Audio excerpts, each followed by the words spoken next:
ये हमारे साथ सैमसंग का इंडोर सीयू लग रहा है और ये जो आपको डक्ट नज़र आ रहा है ऊपर, जिसके ऊपर कार्टन लगा हुआ है, ये रिटर्न डक्ट है इसका।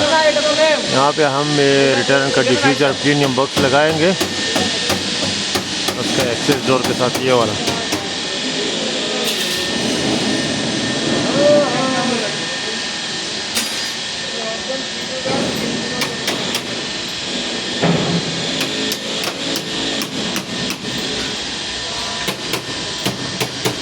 ये अभी लगेगा।